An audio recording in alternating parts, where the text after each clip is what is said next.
UKLO 1 year masters. No IELTS required up to 5 years visa. High visa success rate.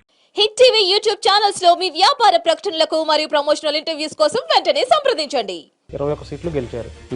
బహుశా మా జనసేన పార్టీకి ఇంకా కొంచెం ఎక్కువ సీట్లు ఇచ్చినా కూడా మేబీ మేము గెలిచి ఉండేవాళ్ళమేమో అనే ఒక ఫీలింగ్ అయితే ఉందా అన్న? 130 సీట్లు మేము త్యాగం చేస్తే వచ్చినాయి అన్న. 130 మేము కూడా పోటీ చేస్తే మాకు కూడా వస్తాయి కదన్న. అక్కడ జనసేన ఓట్లు ట్రాన్స్ఫర్ అయినాయి కాబట్టి 130 కాబట్టి 140 వస్తాయి. సో మేము కూడా మా కళ్యాణ్ గారు సీఎం అవ్వాలని మేము కోరుకుంటున్నాం. అంటే చంద్రబాబు నాయుడు గారు ఉండగా పవన్ కళ్యాణ్ గారు ముఖ్యమంత్రి అయ్యే అవకాశం ఉందా అసలు? కళ్యాణ్ గారు తగ్గి సిబిఎన్ గారిని సీఎం చేసినప్పుడు సిబిఎన్ గారు కూడా తగ్గి కళ్యాణ్ గారిని నెక్స్ట్ టైం సీఎం చేస్తారు. అసలు ఆయన గేమ్ చేంజర్ అని అంటే ఏం చెప్తారు మీరు? 100%. అది నేను చెప్పడం ఏందన్న, 2 స్టేట్లు చెప్పినాయి, మోడీ గారు కూడా చెప్పారు. पवन नहीं आंधी है. నీ వీడియోనే ఒకటి ఉంది, రోజా నీ నోట్లో మెగాస్టార్ది పెట్టుకో, వాళ్ళ పేర్లు నీ నోట్లో పెట్టుకో అన్నావా లేదా?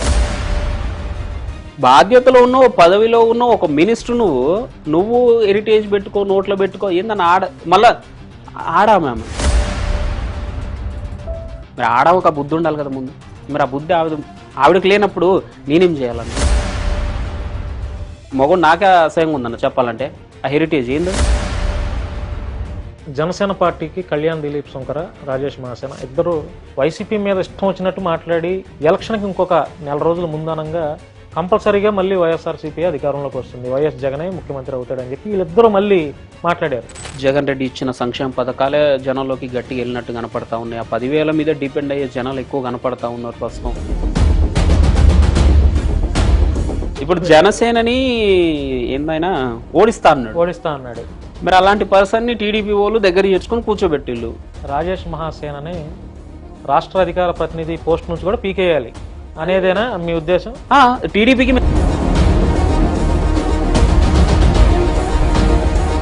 Hello everyone, welcome to hit TV. నేను భాను మేకల. పిఠాపురం ఎమ్మెల్యే గారి తాలూకాకు సంబంధించినటువంటి ఒక కుర్రాడితో ఈరోజు ఇంటర్వ్యూ చేయబోతున్నాను. అంటే 2 తెలుగు రాష్ట్రాల్లో కూడా ఆ కుర్రాడు సుపరిచితమైనటువంటి వ్యక్తే. సోషల్ మీడియాని యూజ్ చేస్తున్న ప్రతి ఒక్కరికి ఆ కుర్రాడి పేరు తెలుసు, ఆ కుర్రాడి ఫేస్ కూడా తెలుసు. అంటే ఎవరు అనుకుంటున్నారా? సరే నేనైతే పేరు చెప్పను, మీరే చూడండి. నమస్తే అండి. నమస్కారం అన్న. ఎలా ఉన్నారు? బాగున్నా. మీ పార్టీ అధ్యక్షుడు, జనసేన అధినేత, డిప్యూటీ సీఎంగా ప్రమాణ స్వీకారం చేశారు. మీకు సంతోషమైనా ఉందా తమ్ముడు? ఉందన్నా, ఉంది, కానీ పూర్తి స్థాయిలో కాదు. అంటే ఎందుకని పూర్తి స్థాయిలో సంతోషం లేదు? ఫర్ ఎగ్జాంపుల్ ఇప్పుడు ఇండియన్ టీం మొన్న T20 వరల్డ్ కప్ గెలిచిన తర్వాత మీకు పూర్తి స్థాయిలో హాయిగా ఉందా, హ్యాపీగా? లేదు. ఎందుకంటే 2023 వరల్డ్ కప్ ఓడిపోయిన ఉన్న బాధ ఉంది. సేమ్ యాజ్ ఇట్ ఈజ్ మాకు సీఎంగా చూడాలనుకున్నాం, డిప్యూటీ సీఎంగా చూసాము. కొంచెం అంటే ముఖ్యమంత్రి అయితేనే బాగుండు అంటారు. పూర్తి స్థాయిలో ఆనందంగా ఉంటుంది మాకు. అంటే పవన్ కళ్యాణ్ గారు తీసుకున్నటువంటి నిర్ణయాన్ని తప్పు పడుతున్నారా? తప్పని కాదన్న. ఇప్పుడు జనరల్గా ఒక ఫ్యామిలీ ఉందన్న, ఫ్యామిలీలో పేరెంట్లు కానీ లేకపోతే పెద్దవాళ్ళు కానీ మన నాన్నమ్మ తాతలు కానీ మనవాడు ఒక మంచి పొజిషన్కి వెళ్ళాలి, వాడు బాగుపడాలి, లేకపోతే వాడు ఒక పెద్ద డాక్టరో సైంటిస్టో లేకపోతే ఒక సినిమా యాక్టర్ ఏదో కావాలని కోరికలు కోరుకుంటారు. బట్ అతనికి నచ్చింది అతను అవుతాడు. ఆయన అప్పుడు వీళ్ళు అనుకుంటారు కదన్న, ఇప్పుడు మా పిల్లోడు పెద్ద పొజిషన్కి వెళ్ళాలి, మా పిల్లోడు గొప్ప పొజిషన్కి వెళ్ళాలని చెప్పి కోరుకోవడం తప్పే ఉందన్న. సో మేము కూడా మా కళ్యాణ్ గారు సీఎం అవ్వాలని మేము కోరుకుంటున్నాం. 2029లో అయ్యే అవకాశం ఉందా మరి? ఖచ్చితంగా అవుతారు అనేది మా విశ్వాసం. ఎట్లా అవుతారు? ఇప్పుడే లేనిది అప్పుడు ఎట్లా అవుతారు? ఈసారి మేము త్యాగం చేస్తాం కాబట్టి నెక్స్ట్ టైం వాళ్ళు త్యాగం చేస్తారు అనేది మా ఒపీనియన్. అంటే చంద్రబాబు నాయుడు గారు ఉండగా పవన్ కళ్యాణ్ గారు ముఖ్యమంత్రి అయ్యే అవకాశం ఉందా అసలు? ఖచ్చితంగా. కళ్యాణ్ గారు తగ్గి సిబిఎన్ గారిని సీఎం చేసినప్పుడు సిబిఎన్ గారు కూడా తగ్గి కళ్యాణ్ గారిని నెక్స్ట్ టైం సీఎం చేస్తారు అనుకుంటున్నాం మేము. అంటే 21 సీట్లు చంద్రబాబు గారు ఇస్తే 21 సీట్లు గెలిచారు. అంటే ఈ గెలిచిన తర్వాత రిజల్ట్ చూసిన తర్వాత బహుశా మా జనసేన పార్టీకి ఇంకా కొంచెం ఎక్కువ సీట్లు ఇచ్చినా కూడా మేబీ మేము గెలిచి ఉండేవాళ్ళమేమో అనే ఒక ఫీలింగ్ అయితే ఉందా? 100% ఉంది. ఖచ్చితంగా గెలిచే వాళ్ళం, ఇంకొంచెం ఎక్కువ తీసుకొని ఉంటే అందరికి ఉంది అది. అంటే ఎందుకని ఇప్పుడు 2 పార్టీలు 3 పార్టీలు పొత్తుంది, జనసేన పార్టీ 21 సీట్లే ఎందుకు పవన్ కళ్యాణ్ గారు సరిపెట్టేసుకున్నారు? అడగొచ్చు కదా, ఒక 40 సీట్లైనా అడగొచ్చు కదా. ఆయన ఆ పరిస్థితుల్లో ఆయన తగ్గాలనుకున్నారు, తగ్గారన్న. అప్పుడు 10 సీట్లే తీసుకోవచ్చుగా. 10 సీట్లు అంటే అది కళ్యాణ్ గారి డిసిషన్, ఇక దాన్ని మేము తప్పుపట్టలేము.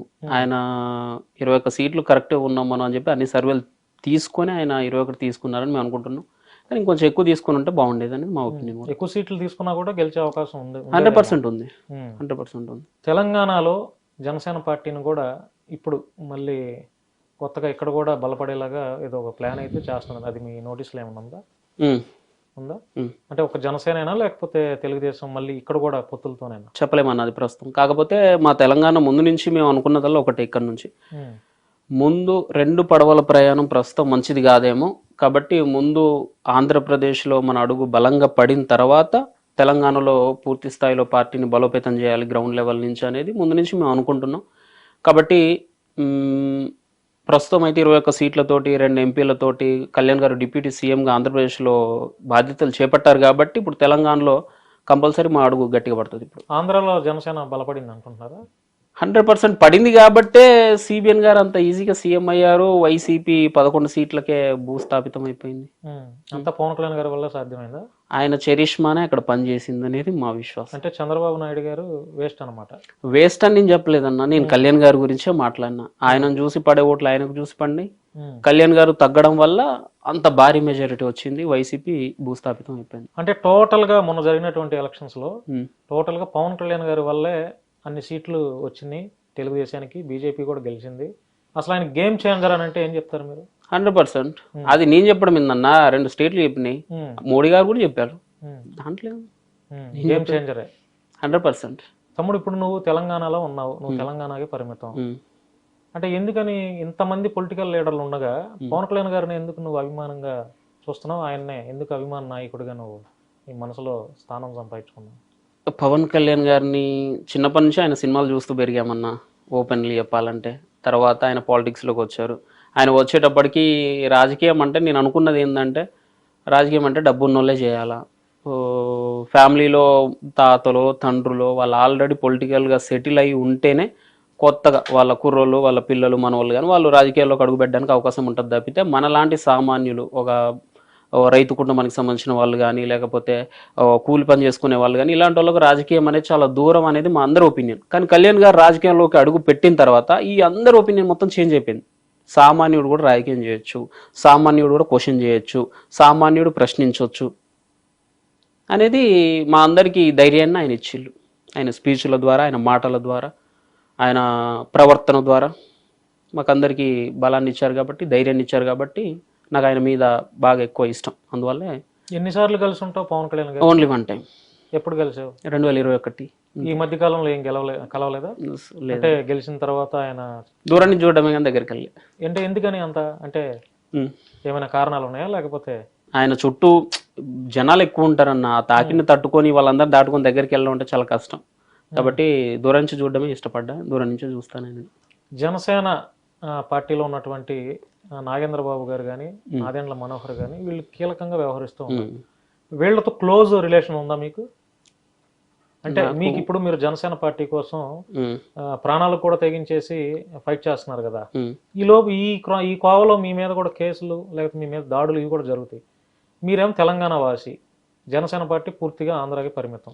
మరి ఆ టైంలో మీకు పార్టీ నుంచి కొంత భరోసా ఉండాలి కదా, ఆ భరోసా ఉందా అని అడుగుతున్నాను నేను. అంటే మీరు అన్నట్టు పార్టీలో కళ్యాణ్ గారి తర్వాత ఆ స్థానం నాదెండ్ల మనోహర్ గారిది, తర్వాత మన నాగేంద్ర బాబు గారిది, అది అందరికి తెలిసింది. అయితే నాకు నాదెండ్ల మనోహర్ గారితో పరిచయం అయితే లేదన్న, నేరుగా లేదు. ఆయనను ఇంతవరకు నేను చూడలేదు, ఆయనను కలవలేదు. కాకపోతే ఆయన పవన్ కళ్యాణ్ గారి తర్వాత నాగబాబు గారితో అయితే చాలా క్లోజ్. ఆయన నాకు ఏ సమస్య వచ్చినా ముందు ఆయనకే ఫార్వర్డ్ చేస్తాను నేను, అందరికంటే ముందు. వెంటనే రెస్పాన్స్, వెంటనే ఎవరు ఏ స్టేషన్ నోటీస్ ఎక్కడి నుంచి వచ్చింది, ఎవరు నిన్ను అన్నది, ఎవరు నీకు కాపీరైట్ వేసింది, అసలు ఏంటివి, వెంటనే నేను పంపడం లేటు, వెంటనే నాకు కాల్ వస్తుంది. ఆయనతోటి చాలా మంచి బాండ్, ఆ భరోసా అయితే ఉంది, 100% ఉంది. అందుకే అంత ధైర్యంగా కూడా నేను వీడియోస్ చేయగలుగుతున్నా. తమ్ముడు, ఏమన్నా జనసేన పార్టీ నుంచి నీకేమన్నా ఆర్థిక భరోసా ఏమన్నా ఇచ్చారా? అంటే ఫైట్ చేస్తున్నావు కదా, జనసేన పార్టీ కోసం మాట్లాడుతున్నావు, వీడియోస్ చేస్తున్నావు, అంటే పార్టీ బలోపేతం కోసం కూడా నువ్వు పనిచేస్తున్నావు కదా, ఏమైనా పార్టీ నుంచి నీకు ఎటువంటి ఏదైనా ఆర్థిక సహాయం అంటారు కదా, అదేమన్నా లభించిందా? అంటే పార్టీ నుంచి అంటే అఫీషియల్గా ఎవరి నుంచి నాకు ఏం రాలేదన్న. అఫీషియల్స్ ఎవరైనా లీడర్స్ నుంచి అయితే నాకు ఏం రాలే. కాకపోతే నాలాంటి జన సైనికులు, మనలాంటి సామాన్యులు, కళ్యాణ్ గారి మీద ప్రేమ ఉన్న అభిమానులు ఉంటారు కదా, మన వీడియోస్ని చూస్తూ వాళ్ళ నుంచి వస్తారు. వాళ్ళ నుంచి అయితే నీకు ఇస్తారు, తీసుకుంటావా? అంటే వాళ్ళు తీసుకోవడం తప్పేముందిలే. ఇప్పుడు ఎట్లా తమ్ముడు నీ యొక్క అంటే మంత్లీ నీ ఎట్లా నీ గెటన్ అవుతున్నావు? అంటే ఏదైనా జాబ్ చేస్తావు అంటే నా మంత్లీ ఇవ్వరన్నా. నాకు ఏదన్నా కష్టం వచ్చినప్పుడు, ఫర్ ఎగ్జాంపుల్ ఒక చిన్న స్టూడియో పెట్టుకోవాలనుకున్నా, ఆ టైంలో నేను అడిగినప్పుడు, లేకపోతే నాకు పిఠాపురం వెళ్ళాలని కొంచెం ఇబ్బందిగా ఉంది అన్నప్పుడు ఒక ల్యాప్టాప్ స్పాన్సర్ చేయడం, ఇలాంటివి. అంతేగాని రెగ్యులర్ కాదు. ఏదైనా నీకు అవసరమైనటువంటిది ఏదన్నా ఏదైనా ఎక్విప్మెంట్ మంత్లీ అయితే కాదు. లేదు, పార్టీకి దీనివల్ల నేను కొంచెం ఆగిపోవాల్సి వస్తుంది అన్నప్పుడు ఎవరైనా ఒకరు ముందుకు వచ్చి నాకు హెల్ప్ చేస్తారు. తమ్ముడు జనసేన పార్టీని భుజాన వేసుకున్నావు, పవన్ కళ్యాణ్ గారిని భుజాన వేసుకున్నావు. ఈ కోవలో వైఎస్ఆర్సీపీ అధికారంలో ఉంది ఆంధ్రాలో. అంటే నువ్వు చేస్తున్నటువంటి వీడియోస్, నువ్వు చేస్తున్నటువంటి పోస్టులే కానీ వీటిలన్నిటి మీద వైసీపీలో అధికారంలో ఉన్నటువంటి మంత్రులకే కావచ్చు, ఎమ్మెల్యేలకే కావచ్చు, వాళ్ళకు కొంచెం నచ్చదు. ఎందుకంటే అధికారంలో ఉంది, మీరేం ప్రతిపక్షంలో ఉన్నారు, నువ్వు ఒక ప్రతిపక్ష పార్టీకి సపోర్ట్ చేస్తున్నావు. ఈ కోవలో నీ మీద పెట్టినటువంటి కేసులు ఎన్ని? కేసులు అంటే నాకు మన చిలుకలూరు పెట్టే విడుదల రజని ఆవిడ నుంచి ఫోన్ కాల్ వచ్చింది. అంటే ఏమని వచ్చింది? ఆవిడ మీద పెట్టిన వీడియో డిలీట్ చేయాలంట. ఆవిడే చేసిందా? వాళ్ళ మనుషులతో చేపించింది, ఆంధ్ర వాళ్ళతో చేపించి డిలీట్ చేయాలి అని చెప్పి అక్కడ ఉన్న ఎస్ఐ మీద ప్రెషర్ తీసుకొస్తే నేను చేయనని చెప్పాను. నేను చేయను అంటే నీ మీద కేసు అవుతుంది అని బెదిరించాను. పెట్టుకోండి నన్ను. తర్వాత అవంతి శ్రీనివాస్ గారు ఒకసారి నాకు ఏదో ఆడియో లీకేజ్ ఏదో అయినట్టుంది, ఆయన గురించి మాట్లాడినప్పుడు ఒక నోటీస్ పంపించారు నాకు. బోర్గడ్ నుంచి ఏదో ఫోన్ కాల్ వచ్చింది, బోర్గడ్ అనిల్ నుంచి కూడా వచ్చింది, నుంచి ఫోన్ కాల్ వచ్చింది. తర్వాత ఏమో వస్తూ ఉంటాయి, అది నేను అంత కేర్ చేయలేదు. అంటే వీళ్ళ ముగ్గురు నుంచి ఆంధ్ర సైడ్ నుంచి మీకు ఫోన్ కాల్స్ కానీ బెదిరింపులు కానీ వచ్చినాయి, ఇక అంతకుమించి ఏం లేవు. ఇంకా ఎలా ఉంది తమ్ముడు ఇప్పుడు ఈ నెల రోజులు అంటే 40 రోజులు అవుతుంది, 40 రోజులు మీ కూటమి ప్రభుత్వం పాలన ఎలా ఉంది? 40 రోజుల్లో అంటే ఇప్పుడే ఏం చెప్పలేమన్నా, ఏదైనా కొంత సమయం ఇవ్వాల్సింది నాకు తెలిసినంత వరకు. కనీసం 6 నెలల నుంచి 1 సంవత్సరం పాటు ఆగితేనే ఏం జరుగుతుందనేది తెలిసిద్ది, కానీ మరీ 1 నెల 2 నెలల్లో ఏం చెప్పలేం. మంచి జరుగుతుందనేది మేము నమ్ముతున్నాం. మంచి జరిగింది ఈ 40 రోజుల్లో మంచి జరిగిందని ఏమని అనుకుంటున్నారు మీరు ప్రజలకి? అనుకుంటున్నామన్నా. అంటే నేనైతే ఒకటే చెప్తాను, దాడులు జరుగుతున్నాయని అనుకుంటున్నా ఎక్కువ. మీ అధినాయకుడు, మీ అభిమాన నాయకుడు, మీరు ప్రాణంగా ప్రేమించే నాయకుడు డిప్యూటీ సీఎం గా ఉన్నంత దాడులు అంటే అది పార్టీ నుంచి పార్టీ వాళ్ళు చేసేటి కావు, రివెంజ్ పాలిటిక్స్ కూడా కాదన్నా. అప్పుడు వాళ్ళు ఖండించాలిగా. ఎందుకు ఖండించాలి? ముఖ్యమంత్రి నారా చంద్రబాబు నాయుడు గారు కూడా ఖండించాలిగా. మాట్లాడుతున్నారు, వాళ్ళ మీద యాక్షన్ ఉంటుంది. ఒకటి జరిగితే పోనీ వాళ్ళు ఏదో పనిలో ఉన్నారులే, ఇద్దరు ఒకళ్ళు సీఎం ఒకళ్ళు డిప్యూటీ సీఎం ఏదో పనిలో ఉన్నారు, ఇవన్నీ ఎక్కడ పట్టించుకుంటారు అనుకోవచ్చు కదా. కానీ డే బై డే ఆల్టర్నేట్ గా ఇప్పటికి ఈ 30 రోజుల్లో ఎన్ని హత్యలు జరిగినాయి, ఎన్ని రేపులు జరిగినాయి, ఎన్ని మానభంగాలు జరిగినాయి, ఎంతమంది వైఎస్ఆర్సీపీ మీద దాడులు జరిగినాయి, నాయకుల ఇళ్ల మీద దాడులు జరిగినాయి, వీటన్నిటిని ఎందుకు ఖండించట్లేదు అన్న? ఒకసారి ఎక్కడెక్కడ దాడులు జరిగినాయి వాళ్ళ నెంబర్లు ఏమన్నా తీసుకోండి అన్న. వాళ్ళ మీద దాడి చేసిన వ్యక్తి ఇంకా బయట తిరుగుతా ఉన్నాడా, లేకపోతే పోలీసుల చేతిలో ఉన్నాడా, పోలీస్ స్టేషన్ లో ఉన్నాడా అనేది మీరు అడగండి అన్న. కంపల్సరీ యాక్షన్ ఉంటుందన్న. కాకపోతే మన దరిద్రం ఏంటంటే మన మీడియా వ్యవస్థలు ఎట్లా ఉన్నాయంటే దాడిని హైలైట్ చేస్తా ఉన్నారు, దాని తర్వాత జరిగే యాక్షన్ ఉంటది కదా, ఆ యాక్షన్ ఎవరు చూపెట్టట్లే. ఇప్పుడు వాళ్ళ మీద దాడి జరిగింది వాస్తవం, ఒక చిన్న పిల్లని ముచ్చుమర్రి అది గ్రామం, ఆ గ్రామంలో జరిగింది. దాని గురించి ప్రతివాడు ఈ అమ్మాయి దొరకట్లే అన్నారు, కానీ చంపిన 4 దొరకబెట్టి పోలీసులు స్టేషన్ లో పెట్టిల్లు కదా, అదేందుకు చూపెట్టట్లే? అసలు ఆ ఇన్సిడెంట్ జరగకుండా ఉండడానికి చర్యలు కరెక్ట్ అన్న, కరెక్ట్. ఇప్పుడు ఆ పిల్లోడికి పార్టీకి ఏమైనా సంబంధం ఉందా? పవన్ కళ్యాణ్ డిప్యూటీ సీఎం కి ఆ పిల్లోడికి లేకపోతే ఆ అమ్మాయికి పవన్ కళ్యాణ్కి ఏమైనా సంబంధం ఉందా? ఎవరికి ఏది ఉండదు. అది ఆ టైంలో అది ఏమంటారు సామాన్యులు జనాలు, అది జరగకూడదు, దరిద్రం అన్న, అది జరగకూడదని కోరుకుంటున్నాను. కానీ ఆ క్షణంలో పిచ్చోళ్ళకు మరి వీడియోలు, ఫోన్లు దానికి చాలా కారణాలు ఉంటాయి అన్న. నేను ఒక వీడియో చూపిస్తాను, మీ పవన్ కళ్యాణ్ గారు మాట్లాడినటువంటి ఒక వీడియోని చూపిస్తాను. ఆ వీడియో విన్న తర్వాత మీరు మాట్లాడండి. శాంతి భద్రతలు ఎలా ఉంటాయో చేసి చూపిస్తాను. ఒక ఆడబిడ్డ మీద ఎవడన్నా ఇలా చూడాలంటే కూడా లోపలే భయం. అలాంటి శాంతి భద్రత ఏమన్నారు వినపడింది కదా మీకు? శాంతి భద్రతలు ఎలా ఉంటాయి అనేది నేను చూపిస్తాను అన్నాడు. ఇది ఎప్పుడు అన్నాడు? ప్రతిపక్షంలో ఉన్నప్పుడు అన్నటువంటి మాట. ఇప్పుడు ఆయన అధికార పక్షంలో ఒక మంచి బాధ్యత కలిగినటువంటి ఒక పోస్ట్ లో ఆయన ఉన్నారు కదా, మరి ఇప్పుడు ఏవి శాంతి భద్రతలు శాంతి భద్రతలు ఎక్కడ కాపాడాడు? కొంచెం టైం ఇవ్వండి అన్న, ఉమ్. కొంచెం టైం అండి. ఇప్పుడు నెల రోజుల్లో జరిగిన దాన్నే మనం ఇంకా అంటే పరిపాలన చాలా ఇంకా మంది 5 సంవత్సరాలు. తమ్ముడు ఇప్పుడు చాలా మంది అన్నది ఏంటంటే ఈ నెల రోజుల్లో జరిగినటువంటివి ఉమ్, 5 ఏళ్లలో జరగాలి. ఉమ్, 5 ఏళ్ళు మొత్తం ఈ పీరియడ్ అంతా ప్రభుత్వం అంతా ఈ పీరియడ్ అంతా చూసుకుంటే ఉమ్, ఒక ఇన్ని హత్యలు జరిగినాయా, ఉమ్, మన ప్రభుత్వంలో ఇంత పాలనలో ఇన్ని హత్యలు ఇన్ని రేపులు జరిగినాయా ఉమ్, అని ఒక క్యాలిక్యులేషన్ వేసుకుంటారుగా. మనం ఎంత పాలన చేసాము, అవును, ఎంత మంచి అవును, సర్వీస్ అవును. చేసాము, ఉమ్, ఆ కోవలోనే ఎంత ఈ రేట్ ఎంత జరిగింది అంటే ఈ దాడులు కానీ ఇవన్నీ హత్యలు ఎట్లా జరిగింది వాళ్ళు కూడా క్యాలిక్యులేషన్ చేసుకున్నారు. అది ఈ 40 రోజుల్లోనే జరిగింది అనేది వైసీపీ నాయకులు అంటున్నటువంటి మాట. వాస్తవానికి చూస్తుంటే అట్లాగే ఉన్నాయి. 40 రోజుల్లో ఇన్ని దాడులు, ఇన్ని హత్యలు, ఇన్ని మానభంగాలు అంటే వీటికి నేనేమంటానంటే శాంతి భద్రతలు ఎలా ఉంటాయో చూపిస్తాను అన్నటువంటి పవన్ కళ్యాణ్ గారు ఇప్పుడు హోదాలో ఉన్నారు, ఉమ్, డిప్యూటీ సీఎంగా. అరే ఒక చిన్నపిల్ల మీద రేప్ చేసిన ఆ వ్యక్తిని ఉమ్, వెళ్ళి చట్ట ప్రకారం శిక్షించకుండా అసలు వాడికి ఉమ్, ఉరిశిక్షే, చిన్నపిల్ల మీద దాడులు చేసి చిన్నపిల్ల మీద అత్యాచారం చేసిన వాళ్ళకి ఉరిశిక్ష అని ఒక చట్టం తీసుకురావచ్చు కదా. ఆయన చేతిలో ఉంది కదా ఇప్పుడు. ఇప్పుడు ఉరి శిక్షే దానికి ఏమంటారన్నా పరిష్కారం కాదు, దాని మూలాల మీద దెబ్బ కొట్టాలన్న. ఇప్పుడు సమస్య వచ్చినప్పుడల్లా నరుక్కుంటా పోతాం, పెరిగినప్పుడల్లా దాని మూలం, దాని వేర్లు ఎక్కడ, సమస్య ఎక్కడ ఉత్పన్నం అవుతుంది అన్న దగ్గర పాయింట్ అన్న.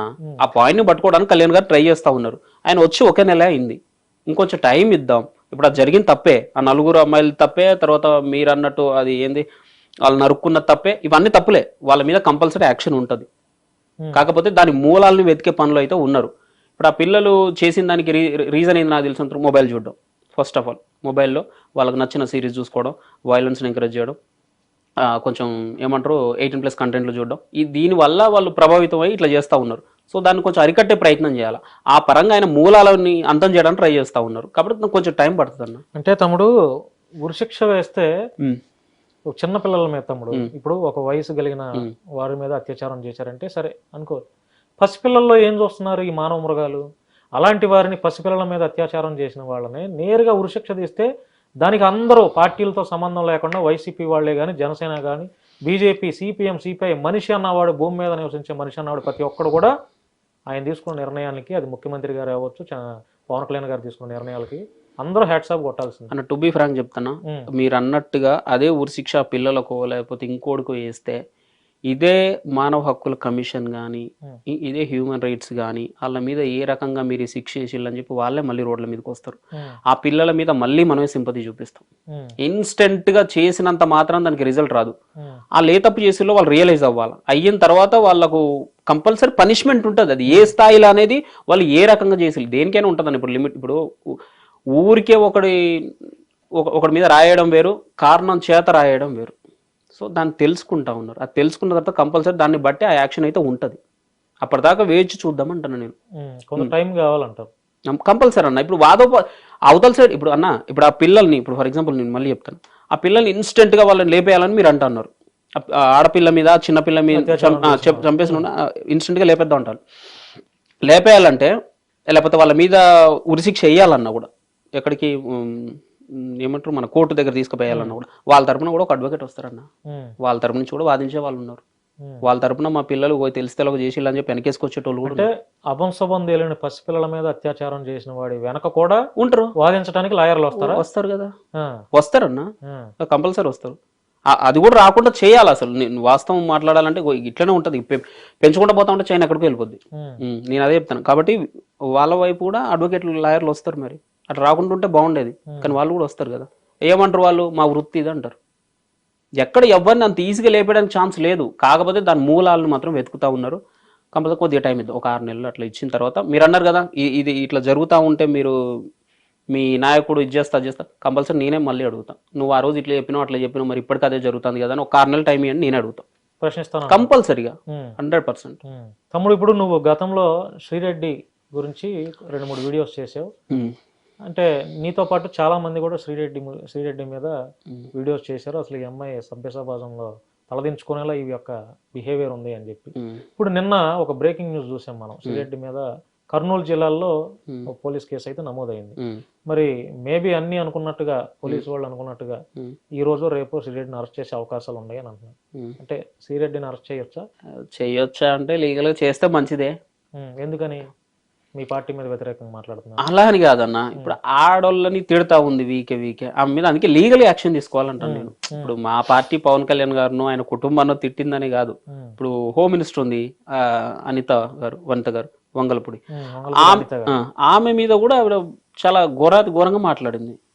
అట్లనే చాలా మంది లేడీస్ మీద, టీడీపీలో ఉన్న లేడీస్, జనసేన మీద ఉన్న లేడీస్ అందరి మీద ఆవిడ ఎట్లా పడితే అట్లా మాట్లాడింది. కాబట్టి లీగల్గా తీసుకుంటే మంచిదే, చూడాలి. అప్పుడు అది కక్షాపూరితమైనటువంటి రాజకీయం అని చెప్పి టాక్ కూడా వస్తుంది బయటికి. తప్పు చేసిన వాళ్ళని శిక్షించడం అవుతుంది అన్న, కక్షపూర్తి ఉందన్న అందులో. శ్రీరెడ్డి ఎప్పుడు మాట్లాడింది మీ అధినాయకుడి మీద కానీ? రీసెంట్ కూడా మాట్లాడింది అన్న, నాకు తెలిసి ఇప్పుడు ఈ 1 week లో కూడా మాట్లాడింది. 1 week కింద కూడా పోస్టులు పెట్టింది, 2-3 రోజుల కింద కూడా పోస్టులు పెట్టింది. ఆవిడ రెగ్యులర్ 24 hours ఆమెకి ఏం కావాలంటే ఎంతసేపు కాంట్రవర్సీలు, వాళ్ళని తిట్టడం వీళ్ళని తిట్టడం, సబ్జెక్ట్ లేదు, ఏది పడితే మాట్లాడుతుంది. అధికారం ఉందనే కదా వీళ్ళని శ్రీరెడ్డి మీద చర్యలు తీసుకుంటున్నారు. చర్యలు తీసుకుంటే బాగుండు. అధికారం ఉందనంటే మరి చేయాలి కదన్న, మరి కంట్రోల్ చేయాలని మీరే అంటారు కదన్న, చేస్తే మంచిది. లీగల్ గా కంట్రోల్ చేయాలంటే శ్రీరెడ్డి లాంటి వారిని అరెస్ట్ చేయాల్సింది. మరి అప్పుడు వైఎస్ఆర్సీపీ అధికారంలో ఉంది, నువ్వు కూడా వైఎస్ఆర్సీపీ గవర్నమెంట్ మీద చాలా అవాకులు చవాకులు పేల్చావు, నీ ఇష్టం వచ్చినట్టు మాట్లాడావు కదా. మరి అప్పుడు నీ మీద కూడా ఒక్క నిమిషం ఆలోచన చేసి నీ మీద చర్యలు తీసుకుంటే నిన్ను కూడా జైలుకి పంపించుంటే? అన్న నేను మాట్లాడిన దాంట్లో జైలుకి పంపించే వీడియో ఏదన్నా ఉంటే చూపెట్టాను అన్న నాకు. ఒక వీడియో ఏదన్నా నచ్చకపోనే ఆ గవర్నమెంట్ మీద నువ్వు వ్యతిరేకంగా మాట్లాడు అన్న. తప్పు చేసిన తప్పు అంటే శిక్షిస్తారన్న, నాకు అర్థం కాదు. ఇప్పుడు అట్లా ఆ లెక్కన శ్రీరెడ్డి కూడా కొంత పార్టీకి సపోర్టెడ్ గా మాట్లాడుతుంది. తప్పన అందులో కొన్ని అసభ్యకరమైన మాటలు ఉండొచ్చు. శ్రీరెడ్డి ఏం చేసింది అన్న? కొన్ని కాదన్న, అన్ని అసభ్య పదాలు మొత్తం అన్ని. దాంట్లో ఎక్కడెక్కడో కొన్ని మంచి పదాలు వస్తాయి. ఇప్పుడు మేము మాట్లాడేటప్పుడు చాలా మంచి పదాల మధ్యలో ఎక్కడో దగ్గర బాగా ఫ్రస్ట్రేట్ అయినప్పుడు అతను ఓ మాట వదిలేండి. ఇప్పుడు ఫర్ ఎగ్జాంపుల్ అతను ఏదో ఫాల్తుగా అన్నాడు అనుకో, నువ్వేంద్ర ఫాల్తు అని మేము అంటాం, అది వస్తుంది. ఈవిడ మాట్లాడేది అట్లా ఉండదు, ఎల్లు కాంచి మొదలు పెడుతుంది, ఇంకెక్కడెక్కడికో పోతుంది, మధ్యలో ఇలాంటి మంచి పదాలు వాడుతుంది. నువ్వు కూడా మాట్లాడేవు కదా? లేదన్న, రోజా అంత ఘోరంగా. నువ్వు కూడా మాట్లాడేవు కదా? రోజా నీ వీడియోనే ఒకటి ఉంది, రోజా నీ నోట్లో మెగాస్టార్ది పెట్టుకో, లేదంటే పవర్ స్టార్ది పెట్టుకో, నాగేంద్ర బాబు గారిది పెట్టుకో అని, తర్వాత వాళ్ళ పేర్లు నీ నోట్లో పెట్టుకో, ఎందుకు వాళ్ళు కలవరిస్తున్నావు కదా, మళ్ళీ మాట మార్చేసావు. అన్నావా లేదా? అన్నాను, ఒప్పుకుంటాను. అయితే నేను ఆ పదం ఎందుకు వాడినా అంటే, రోజా నోట్లో అది పెట్టుకోమని పేరుని ఎందుకు పెట్టుకోమన్నానంటే, ఆవిడ ఏమనిందంటే డైరెక్ట్ గా పవన్ కళ్యాణ్ నోట్లో Heritage, Chandrababu Naidu Heritage ice cream పెట్టుకోమనిందన్న. పవన్ కళ్యాణ్ ఇప్పుడు ఆవిడ మహిళ, మళ్ళా ఒక పదవి, మళ్ళా ఏది టూరిజం మినిస్టర్. ఆవిడ పవన్ కళ్యాణ్ నీ నోట్లో Chandrababu Naidu Heritage ice cream పెట్టుకోమనింది. అది ఏందన్నది? మరి అలా అన్నప్పుడు మరి అంటే ఆవిడంటే మీరు కూడా అంటారా? అసలు ఆవిడ అనొద్దన్న. ఒకవేళ మేము అన్నా కూడా ఈ అమ్మ తెలిసి తెలియక అన్నారులే, వీళ్ళు ఎవరు చూస్తారు, వీళ్ళ మాట ఎవరు పట్టించుకోరు కదా, ఏమంటాం వీళ్ళు ఏ ప్రభుత్వంలో ఏ పదవిలో ఏ బాధ్యతలు లేరు కదా ఇలాంటి వాళ్ళు కుర్రోళ్ళు అని చెప్పి వదిలేయచ్చు. అరే బాధ్యతలో ఉన్న పదవిలో ఉన్న ఒక మినిస్టర్ నువ్వు హెరిటేజ్ పెట్టుకో, నోట్లో పెట్టుకో ఏందన్న? మళ్ళా ఆడామె ఒకవేళ మగాడన్నా కూడా ఓ మాట అంటాడు, ఓ మాట పడతాడు. ఇప్పుడు నువ్వు నేను మాట తిట్టుకుంటాం, అవసరమైతే చెరువు దెబ్బ కొట్టుకుంటాం. ఆడ మీద చేయలేపుతాం మనం, లేపలేం కదా. మరి ఆడవక బుద్ధి ఉండాలి కదా ముందు. మరి ఆ బుద్ధి ఆవిడకి లేనప్పుడు నేనేం చేయాలన్నా చెప్పండి? ఆ పొజిషన్ లో మీరుంటే మాత్రం ఊరుకుంటారా? అంటే అంత గలీజ్గా మాట్లాడాల నేనైతే, అంత గలీజ్గా మాట్లాడను. నోట్లో అవి పెట్టుకో ఇవి పెట్టుకో అని అన్న. నేను పేరు అన్న, పేరుని ఇప్పుడు కళ్యాణ్ గారి పేరు, నాగబాబు గారి పేరు, చిరంజీవి పేరు నీ నోట్లో పెట్టుకో అన్న. నేను ఎందుకు వాళ్ళ పేర్లు కలవరిస్తుంది? మరి అప్పటిదాకా వీక్ అయిన దానికి కాని దానికి పద్దానికి వాళ్ళనే ఇన్వాల్వ్ చేస్తా ఉంటే ఏందన్న? పవర్ లో ఉన్నది ఎవరన్నా? పవన్ కళ్యాణ్ ఎవరికి సాయం చేయలేదు, చిరంజీవికి మానవత్వం లేదు, నాగబాబు అసలు ఆయనకు రాజకీయం తెలీదు. ఎందుకు ఇవన్నీ? ఇప్పుడు పవర్ లో ఉన్నది నువ్వు. ఇప్పుడు వాళ్ళ రాజకీయం గురించి నీకెందుకు? ఓడిపోయింది కదా పవన్ కళ్యాణ్.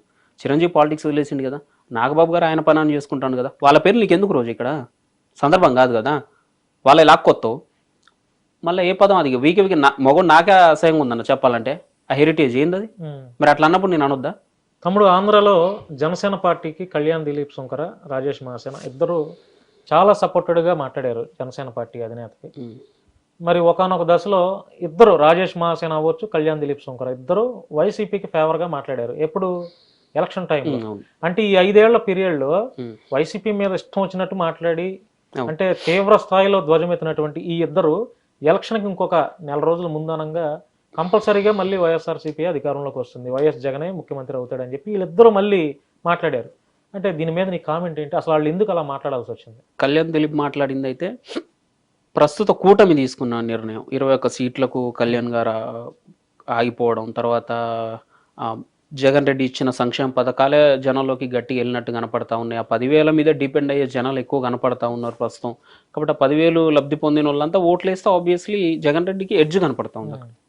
ఇప్పుడు ఇంటింటికి 10,000 పంపించిండన్న. పంపించినప్పుడు ఆ 10,000 తీసుకున్న ప్రతి ఫ్యామిలీ ఓటేస్తే ఆబ్వియస్లీ ఎడ్జ్ ఎవరికి ఉంది? జగన్ రెడ్డికి ఉంది అని చెప్పి ఆయన జనరలైజ్డ్గా చెప్పిండు. అసలు నాకు తెలిసి అయితే దీంట్లో పాలిటిక్స్ ఏం లేదు. ఆయన వాస్తవం చెప్పాలంటే ఆయన మీద నా ఒపీనియన్, నా పర్సనల్ చెప్తాను. మళ్ళీ దీన్ని కాంట్రవర్సీ, వేరే పాలిటిక్స్, వేరే రాజకీయం, జెండాలు దేనికి సంబంధం లేదు. నాకు అనిపించింది మాత్రం చెప్తాను. ఆయన మీద అట్లా మాట్లాడిన జస్ట్ న్యూట్రల్ పర్సన్ లాగా మాట్లాడింది. ఎందుకంటే ఆయన ఇప్పుడు అఫీషియల్ కాదు. ఇప్పుడు ఆయన ఇంతకు ముందు 2019కి ముందో 15కి ముందో 19కి ముందు ఆయన అఫీషియల్ స్పోక్స్ పర్సన్. అప్పుడు ఆ పొజిషన్లో ఉండి జగన్కి ఎడ్జ్ ఉందంటే అది పొరపాటు, అది తప్పు. ఆయన 2019 తర్వాత అసలు జనసేన పార్టీకి ఆయనకు సంబంధం లేదు. యాజ్ ఎ ఫ్యాన్, నా లాగానో మీ లాగానో ఇంకొకరి లాగానో యాజ్ ఎ ఫ్యాన్గా వీడియోలు చేసుకుంటా ఉన్నారు. ఆయనకు అనిపించింది ఆ టైంలో 21 సీట్లు అనేసరికి కొంచెం డిసప్పాయింట్ అయ్యి ఆ డిసప్పాయింట్మెంట్లో వచ్చిన మాటలే అవి తప్పితే ఆయన సపోర్ట్ చేయలే. అసలు జగన్ రెడ్డికి కళ్యాణ్ దిలీప్ సుంకర్ సపోర్ట్ చేయలేదు. కానీ జనసేన వాళ్ళే కళ్యాణ్ దిలీప్ సుంకర్ని ట్రోల్ చేశారుగా, వైసీపీ ప్యాకేజ్ స్టార్ అని, అమ్ముడుపోయాడని చెప్పి కొంతమంది. మరి అట్లాగా జనసేన వాళ్ళే ఆయన ట్రోల్ చేశారని చెప్పి ఆయన పూర్తిగా జనసేన పార్టీకి వైదొలిగారు. అంటే అప్పుడు దాకా ఆ స్థాయిలో జనసేన పార్టీకి ఒక విధంగా సోషల్ మీడియా ద్వారా ఉత్తేజితమైనటువంటి ప్రసంగాలు చేయడంలో కళ్యాణ్ దిలీప్ సుంకర్ నెంబర్ 1 ప్లేస్ లో ఉన్నాడు. అవునా కాదు? అట్లాంటిది చివరి టైంలో, పీక్స్ టైంలో ఆయన దూరం అయిపోయాడు. అది కొంత మీ పార్టీకి మంచిదేం కాదేమో కదా. కొంచెం డిసప్పాయింట్మెంట్ అయితే అనిపించింది. ఎందుకంటే పార్టీలో అందరూ ఉంటారు, సబ్జెక్ట్ గా మా సబ్జెక్ట్ తోనే మాట్లాడేవాళ్ళు చాలా తక్కువ మంది ఉంటారు, పొలిటికల్ గా చాలా మంది ఉన్నారు. ఆ సబ్జెక్ట్ తోనే మాట్లాడే వాళ్ళలో కళ్యాణ్ దిలీప్ సుంకర్ ఒకళ్ళు. సో మరి ఆయన దూరం అయ్యాడు. ఇప్పుడైనా సరే మీ పార్టీ ఏదన్నా మళ్ళీ చేర్చుకునే ప్రయత్నం చేస్తుందంట, అంటే మీకున్నటువంటి ఆలోచనల్లో? మేబీ ఇన్ ఫ్యూచర్ కంపల్సరీ ఆయన అవసరం ఉంటుందని నేను కూడా అనుకుంటాను. తమ్ముడు రాజేష్ మహాసేన ఎలక్షన్ టైంలో పవన్ కళ్యాణ్ ఎన్ని స్థానాల్లో అయితే పోటీ చేస్తాడో అన్ని స్థానాల్లో నేను ఓడిస్తాను నా మహాసైన్యంతో అని చెప్పి కామెంట్ చేశాను. కానీ అంతకుముందు రాజేష్ మహాసేన ఒక సమ్ ఇన్సిడెంట్లో ఆయన ఇరుక్కుంటే పవన్ కళ్యాణ్ గారు ఫోన్ చేసి ఆయన అప్రిషియేట్ చేస్తే రాజేష్ మహాసేన చుట్టూ ఇంత సైన్యాన్ని పెట్టుకొని నవ్వుతూ పవన్ కళ్యాణ్ గారు నాకు ఫోన్ చేయడం ఏంటండి, ఆయన స్థాయి ఏంది, నా స్థాయి ఏందని చాలా అదేదో ఆయనకి 100 కోట్లు ఏదో డబ్బు వస్తే ఎంత హ్యాపీగా ఫీల్ అవుతారో ఆ రకంగా ఫీల్ అయినటువంటి రాజేష్ మహాసేన సడన్ గా, అంటే మరి ఆయనకి డే బై డే ఫ్యాన్స్ పెరుగుతున్నారనా, లేకపోతే చంద్రబాబు గారు వాళ్ళు కూడా నాతో నన్ను స్టేజెస్ మీద పక్కన కూర్చోబెట్టుకొని ఈ రకంగా నాకు మాట్లాడతారని మరి ఆయన ఎక్కువ ఊహించుకున్నారో ఏమో కానీ పవన్ కళ్యాణ్ గారిని అంతా అభిమానించినటువంటి రాజేష్ మహా చివరి టైంలో కంపల్సరీగా జనసేన ఓడిస్తాం, ఆయన ఎక్కడ ఎంతమందిని పెట్టినా ఓడిస్తాం అని చెప్పి ఒక కామెంట్ చేశారు. దాని మీద మీ కామెంట్ ఏంటి? ఆయన తొందరపడ్డారు అనిపించింది నాకైతే 100%. పవన్ కళ్యాణ్ గారిని ఓడిస్తా అనేది కరెక్ట్ కాదు. కాకపోతే అతనికి సీటు పోయిందన్న బాధ అయితే ఉండొచ్చు. ఆ బాధ నేను అర్థం చేసుకున్నాను. బాధలో అలా మాట్లాడారా? బాధలో ఆయన అలా మాట్లాడి ఉండొచ్చు, కానీ ఆ స్టేట్మెంట్ అయితే ఇచ్చి ఉండకూడదు. అదైతే రాంగ్, 100% రాంగ్. సీటు పోయిందన్న బాధ ఉండొచ్చు, కానీ మరి అంటే ఆ సీటు పోవటంలో ఎవరు ప్రమేయం ఉండొచ్చు ఎక్కువ? అన్న ఇది మళ్ళీ నేను మాట్లాడితే దీన్ని మళ్ళీ కాంట్రవర్సీ చేసి మళ్ళీ దీన్ని, అంటే నీకున్న అనాలిసిస్ లో తమ్ముడు, ఇప్పుడు నువ్వు కూడా జనసేన పార్టీలో అంత పరిచయాలు ఉంటాయి కదా, నువ్వు మాట్లాడుతూ ఉంటావు కదా. టు బి ఫ్రాంక్ ఇప్పటికే నా మీద కూడా కొంత వస్తుందన్న. నేను ఇది డీప్ గా మాట్లాడితే మళ్ళీ ఇంకా ఎడిపోద్దో నాకు తెలియదు. మరి అంటే చెప్పు, పర్లేదు, నీకు అనిపించింది చెప్పు, తప్పేముంది, ఫ్యాక్ట్ మాట్లాడడం తప్పేముంది. రాజేష్ మహాసేన సీటు పోవడంలో 3 పార్టీల హస్తం ఉంది. ఏ పార్టీలు? Janasena, TDP, BJP. 3 పార్టీలు కలిసే అతనికి, సారీ రెండు కలిసి అనౌన్స్ చేసినాయి. 3 కలిసి ఇతనికి జనసేన కలిసి టికెట్ అనౌన్స్ చేసింది. బీజేపీ యాడ్ అయిన తర్వాత ఇతను ఎందుకో సూటబుల్ కాదనో, లేకపోతే అక్కడ ఉన్న పరిస్థితులను బట్టో, లేకపోతే అక్కడ జనాల ఒపీనియన్ బట్టో, అక్కడ ఉన్న ఓటర్ల ఇంట్రెస్ట్ ను బట్టో మొత్తానికైతే ఆ సీట్ అతను కాదు, మార్చేద్దామని చెప్పి వాళ్ళు డిసైడ్ అయ్యారు. ముగ్గురు కలిసి అధిష్టానం సీట్లు అనౌన్స్మెంట్ చేసేటప్పుడు పవన్ కళ్యాణ్ గారు, చంద్రబాబు గారు కలిసి ఏ నియోజకవర్గాల్లో ఎవరెవరినైతే పెడితే బాగుంటుందని ఆలోచన చేసే అనౌన్స్మెంట్ చేస్తారు కదా ఈ నియోజకవర్గానికి. ఆ టైంలోనే పి గన్నవరానికి రాజేష్ మహాసేనని ప్రపోజల్ పెట్టి అఫీషియల్ గా అనౌన్స్మెంట్ చంద్రబాబు గారు అనౌన్స్మెంట్ చేశారు కదా. అంటే రాజేష్ మహాసేన మన పార్టీ కష్టకాలంలో కూడా వాయిస్ ఇచ్చాడు, మన పార్టీ కోసం మాట్లాడాడు, మన కోసం మాట్లాడాడు. అట్లాంటి అతను ఎస్సీ క్యాండిడేట్ మన పార్టీలో కావాలని చెప్పి చంద్రబాబు గారు, ఇప్పుడు ఆయన ఏమి సాదాసీదా వ్యక్తి కాదు కానీ 40 ఏళ్ళ రాజకీయ దురంధరుడు ఆయన.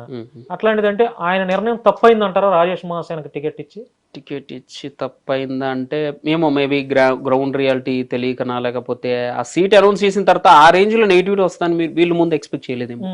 సీట్ అనౌన్స్ చేయలేదు, అక్కడ జనాలకు తెలియదు అప్పటిదాకా. ఇప్పుడు వీళ్ళ మదిలో ఉంది, ఓకే రాజేష్ మహాసేన ఈ సీటు ఓకే ఆయన ఎలిజిబుల్ అని చెప్పి వీళ్ళు డిసైడ్ అయ్యారు. ఇక్కడ అనౌన్స్ అయిన తర్వాత జనాల్లోకి వెళ్తుంది. ఆ గన్నవరం జనాలందరికీ ఓహో మాకు ఎమ్మెల్యే ఎవరు ఇక్కడ టీడీపీ నుంచి రాజేష్ మహాసేన, ఓ ఇతనికి ఇవ్వకూడదు అని చెప్పి జనాలు అప్పుడు తిరుగుబాటు రావడం వల్ల వీళ్ళు డిసిషన్ చేంజ్ చేసుకుని ఉండొచ్చు. ఇప్పుడు ఆయన వీడియోస్ చూస్తున్నారా మీరు ఈ మధ్య కాలంలో?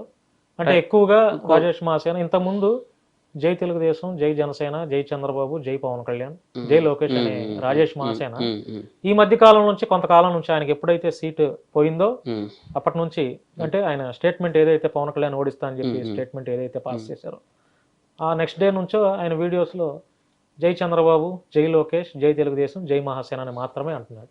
ఇంతకుముందు జై పవన్ కళ్యాణ్, జై జనసేన అన్నారు, ఇప్పుడు ఆ మాట అనట్లేదు. చూస్తున్నారా మీరు? ఇది అతనికి కొంత నెగిటివ్ అయ్యే అవకాశం ఉండొచ్చు కదా. కంపల్సరీ జన సైనికులు అతన్ని హేట్ చేస్తారు, ఈ విషయంలో డౌట్ లేదు, దాంట్లో హేట్ చేస్తారు. కానీ మేబీ అతని ఒపీనియన్ నేను ఇప్పుడు అతనికి టీడీపీ కావాలనుకుంటున్నాడు, జనసేన దూరం చేసుకోవాలనుకుంటున్నాడు. అదే అతను అక్కడ మీరు చెప్పినట్టుగా జై పవన్ కళ్యాణ్, జై టీడీపీ, జై జనసేన, జై లోకేష్ అన్నాడు. ఈరోజు జై టీడీపీ, జై లోకేష్, జై చంద్రబాబు నాయుడు అక్కడ వరకే ఆగిపోతాడంటే అతన్ని దూరం పెట్టుకున్నాడు. మనకు వచ్చిన నష్టం. రాజేష్ మహాసేనతో ఎప్పుడైనా మాట్లాడారా మీరు? ఆయనతో లేదన్నా. ఎప్పుడైనా కలిసారా? ఏది లేదు, జస్ట్ కాకపోతే ఫోన్లో ఎప్పుడైనా మాట్లాడారా? లేదు అసలు ఆయనతో నేను ఎప్పుడూ మాట్లాడలేదు.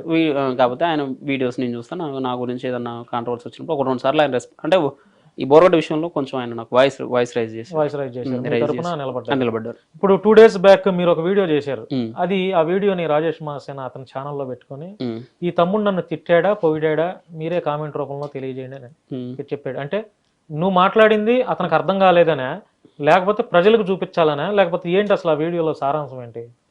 ఏమో నాకే అర్థం కాలేదు అసలు. అది ఎందుకు పెట్టిండు తమ్ముడీలు ఎందుకు నాకు కూడా. అసలు నువ్వే ఉద్దేశంతో మాట్లాడావు? నేనే ఉద్దేశం నాకు అనిపించిందే మాట్లాడినా. అంటే తిట్టినట్ట పొగిడినట్ట రాజేష్ మహాసేన? ఆయన ఎలా అనుకుంటే అలా. ఆయన తిట్టానని కూడా తిట్టినట్టే, లేదు పొగిడాడని కూడా పొగిడినట్టే. ఫ్యాక్టరీ మాట్లాడినా అనిపించింది నాకైతే అందులో. అంటే వాస్తవానికి నువ్వు ఎట్లా మాట్లాడావు? తిట్టావా పొగిడావా? అంటే నువ్వు ఉన్నదే ఉన్నట్టు మాట్లాడినన్నా, అందులో తిట్టడం పొగడడం అసలు ఏం లేదు నాకు తెలిసి. టాపిక్ అసలు జరిగింది ఏంది, ఆయన ఎందుకు ఆ డెసిషన్ తీసుకున్నారనేది నాకు అనిపించింది అక్కడ మాట్లాడినంతే. అది నువ్వు ఇప్పుడు మాట్లాడాల్సిన అవసరం ఏముంది? అంటే ఈ సందర్భంలో అతన్ని టీడీపీ ఆఫీసులో కూర్చోబెట్టారు కదా, ఇప్పుడు జనసేనని ఏందైనా ఓడిస్తా అన్నాడు. మరి అలాంటి పర్సన్ ని టీడీపీ వాళ్ళు దగ్గర చేర్చుకొని కూర్చోబెట్టిళ్ళు అనేది నాకు అనిపించింది. ఎట్ ఏ టైం మరి జగన్కి ఎడ్జ్ ఉందన్న కళ్యాణ్ దిలీప్ సుంకర్ని ఈరోజు మనం ఏంటది కోవట్ అనే ముద్రని ఎత్తాను. కొంచెం ఆలోచించి మాట్లాడదాం అనేది మా జన సైనికులు చెప్పడం ట్రై చేస్తాం. అంటే రాజేష్ మహాసేనని రాష్ట్ర అధికార ప్రతినిధి పోస్ట్ నుంచి కూడా పీకేయాలి, అదే మీ ఉద్దేశం? అస్సలు నేను అట్లా అనలే కదన్నా. అంటే ఇప్పుడు కూర్చోబెట్టారంటే అదే కదా టీడీపీ వాళ్ళకి ఇష్టమైంది. టీడీపీకి మెచ్యూరిటీ ఉందనుకోవచ్చు, లేదా 20 సీట్లే కదా, వాళ్ళకి 130 సీట్లు ఉంది అన్న. 130 సీట్లు మేము త్యాగం చేస్తే వచ్చినాయి అన్న. 130 మేము కూడా పోటీ చేస్తే మాకు కూడా వస్తాయి కదన్నా. మేము త్యాగం చేసి తగ్గి 21కి మేము ఆగిపోయినాం. మిగతా ఇప్పుడు ఈ రిమైనింగ్ మిగతా సీట్లు అన్నీ ఉన్నాయి కదా, అక్కడ జనసేన ఓట్లు ట్రాన్స్ఫర్ అయినాయి కాబట్టి 130 కాబట్టి 140 వస్తాయి. ఈ 20 కూడా మేము వదిలేసి ఉంటే ఆ 174 వచ్చేటి మాకు, లేకపోతే మొత్తం పొత్తులు. ఇప్పుడు రాజేష్ మహాసేన రాష్ట్ర అధికార ప్రతినిధిగా ఉన్నారు. రీసెంట్ గా మంగళగిరి స్టేట్ ఆఫీస్ లో వెళ్ళి కూడా ఆయన ప్రెస్ మీట్లు అన్ని మాట్లాడుతున్నారు. వాళ్ళకి లేని ఇది మీకెందుకు? అంటే ఇప్పుడు నా మనసులో అనిపించింది, నేను అతను బాయ్కాట్ చేస్తే రాజేష్ మహాసేన వాళ్ళ పార్టీ అధినాయకుడు లేకపోతే వాళ్ళ పార్టీ రాష్ట్ర అధ్యక్షుడు వాళ్ళు చేస్తారు కదా, మీకెందుకు? అంటే గుడ్డగాల్చి ఇలా ముఖం మీద వదిలేస్తాను. నా ఒపీనియన్ చెప్పకూడదన్నా. నా ఒపీనియన్ నాకు అనిపించింది. పవన్ కళ్యాణ్ ఓడిస్తా అన్నాడు కాబట్టి రాజేష్ మహాసేన కూడా అడ్రస్ లేకుండా చేయాలనేది మీ యొక్క స్టేట్మెంట్స్ అన్నమాట. కాదు, అలా కాదు. ఇప్పుడు అట్లా ఆ స్టేట్మెంట్ ఇచ్చిన తర్వాత కూడా రాజేష్ మహాసేన టీడీపీ దూరం పెట్టలేదు. అంటే టీడీపీ ఆవేశంలో మాట్లాడిండు రాజేష్ మహాసేన ఆ టైంలో, సీటు పోయిందన్న బాధలో మాట్లాడిండు, ఆవేదనలో ఉన్నాడు అని అర్థం చేసుకుని వాళ్ళు హక్కుని చేర్చుకున్నారు. మరి కళ్యాణ్ దిలీప్ సుంకర ఆయన ఏ పాపం చేసిండు? ఆయన జస్ట్ ఎడ్జ్ ఉందని మాత్రమే చెప్పిండు, అంతకుమించి ఆయన ఏం మాట్లాడాల. ఆయన కళ్యాణ్ గారిని ఒక మాట అనలేదు, మా అధినేతను ఒక మాట అనలేదు, సిబిఎన్ ఒక మాట అనలేదు, ఎవరిని కామెంట్ చేయాల. జస్ట్ ఈ పరిస్థితులు 21 సీట్లు లేకపోతే అమ్మఒడి ఆ 10,000 అకౌంట్లు ఇవి చూస్తూ ఉంటే ఆయన ఓడించడానికి దేవుడు రావాల్సి వస్తుందేమో, ఈ 10,000 తీసుకున్న వాళ్ళంతా ఓట్లు వేస్తాను సెంటెన్స్ వాడింది ఆయన, అంతే. అంతమించి ఆయన ఏమనలే. దానికి మా వాళ్ళు కొంతమంది జన సైనికులు పాపం తెలిసి తెలియకనా ఏదో పొరపాటులో మా వాళ్ళు ముసుగు ఒక కోవట్ అనే ముద్రను వేసిళ్ళు. దాంట్లో వేరే వాళ్ళ హస్తం ఉంది, వేరే పార్టీ వాళ్ళు, వైసీపీ వాళ్ళు, టీడీపీ వాళ్ళు కూడా దీంట్లో ఇన్వాల్వ్ అయ్యి ఉంటారు నాకు తెలిసినంత వరకు. సైనికులే మా పెద్దల్ని తప్పడు, మా పెద్దల దాకా అసలు నాకు తెలిసి ఈ విషయం పోలే పాపం. ఈయన కోవర్ట్ అయిన సంగతి మా కళ్యాణ్ గారికి కానీ, మా నాగబాబు గారికి, మా మెగా కుటుంబానికి కానీ అసలు ఇంత దూరం పోదండి, ఇది తీసుకెళ్ళట్లే వేరే లీడర్స్ ఎవరు. అంటే ఎవరైనా మధ్యలో అబ్జెక్షన్ పెడుతున్నారా, ఎవరైనా ఆపేస్తున్నారా? ఆగుతా ఉన్నారు, జస్ట్ కీప్ సైలెంట్ గా చూద్దాం అంతే. తమ్ముడు రాయపాటి అరుణ గారితో టచ్ ఉందా మీకు? ఎప్పుడైనా మాట్లాడారా? రెగ్యులర్ మాట్లాడుతాం. అంటే ఆవిడ కూడా మొన్న టికెట్ ఎక్స్పెక్ట్ చేసి ఉండొచ్చు కదా, రాలేదు టికెట్. అంటే అట్లాంటి వాళ్ళు పార్టీకి కష్టకాలంలో బాగా వర్క్ చేశారు, మంచి వాయిస్ ఇచ్చారు కదా. అవును. అలాంటి వాళ్ళు కూడా త్యాగం చేయాల్సి వచ్చిందా, లేకపోతే కావాలని ఇవ్వలేదా టికెట్స్ రాయపాటి అరుణ గారు లాంటి వాళ్ళు? త్యాగంలోనే పోయిందన్న, కావాలని అయితే అలా ఏం లేదు, త్యాగం అంతే. త్యాగమే అనుకుంటా. ఆవిడ 100% ట్రూ క్యాండిడేట్, చాలా కష్టపడిన పర్సన్ ఆవిడ. మహేష్ లాంటి వాళ్ళు ఎందుకు బయటకు వెళ్ళిపోయారు? ఆయన టికెట్ కంపల్సరీ నాకే రావాలి అనే ఆశ ఆయనకు ఉంది, ఆయన చాలా హోప్స్ పెట్టుకున్నారు, అప్పటి నుంచి ఆయన కష్టపడతా ఉన్నారు. నేను కాదన్న, మరి ఎంతో డబ్బులు కూడా ఖర్చు పెట్టుండ్రు. అలాంటి వాళ్ళని మరి పరిస్థితి, రాష్ట్ర పరిస్థితి దానికంటే నీ టికెట్, నీ ఖర్చు, నీ డబ్బులు, నీ ఎమ్మెల్యే పదవి ఇదేది ఎక్కువ కాదు. ముందు రాష్ట్రం ఇబ్బందుల్లో ఉంది, దాన్ని కొద్దిగా సరిదిద్దిన తర్వాత నెక్స్ట్ టైంకి నీకు టికెట్ ఇస్తాం అని కళ్యాణ్ గారు చెప్తే అది ఆయనకు నచ్చకపోవచ్చు.